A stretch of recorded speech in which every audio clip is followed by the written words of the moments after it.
Patanjali Maharishi, at the beginning of the Yogasutra, talks about the goal to be achieved in terms of chitta vritti nirodha. And then he goes on to explain what the vrittis are. First, he enumerates them in terms of pramana, viparyaya, vikalpa, nidra, smriti. And then he goes into the detail of what each one of the vritti means. And then we had been seeing in the previous session what smriti is. Not allowing the information that comes in to escape, that is basically storing it, is smriti. So it is a set of processes, the entire system that enables this, it is called smriti. Now that we know what the vrittis are, how do we actually quieten the mind or control these vrittis? How can the nirodha of the vrittis happen? In Sutra 12, Maharishi Patanjali says, Abhyasa vairagyabhyam tannirodhaha. Abhyasa vairagyabhyam tannirodhaha. Abhyasa and vairagya can lead to the control of these vrittis. In the sutras that are to come, Maharishi Patanjali explains what he means by abhyasa and vairagya. But we see that these two play a very important role in quietening the mind, stilling the mind. As we discussed before, our raga and dvesha, that is likes and dislikes, likings and aversions, affinities and aversions, these can cause a huge confusion and ripples in our mind and take us away from the purpose.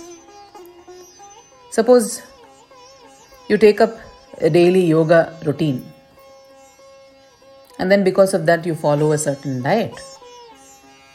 After 3 or 4 days of adopting it, all of a sudden you feel hunger pangs towards something. Say you decided that you won't, have junk food. What happens is that after 3-4 days of yoga abhyasa, suddenly there is a very strong desire to have that particular thing that you felt you won't have, or you decided that you won't have. So what happens is there is a certain raga and dvesha that is attracting you towards that junk food. Also, you identified yourself with a certain place at home and a certain routine, all that. And then a slight change from that, a slight deviation from that can cause a bit of an aversion and push you towards coming back to your own comfort zone. And hence, without that little bit of vairagya, it is very difficult to take up anything or change something in your life. In the Bhagavad Gita, Bhagavan Shri Krishna beautifully says, Asamshayam mahabaho mano durnigraham chalam abhyasena tu kaunteya vairagyena cha grihyate. When Arjuna tells Bhagavan Shri Krishna that controlling the mind seems to be more difficult than controlling the wind, Bhagavan Shri Krishna acknowledges and says, yes, what you say is correct. The mind is indeed very difficult to handle or control. But the two ways to do it are through practice and vairagya.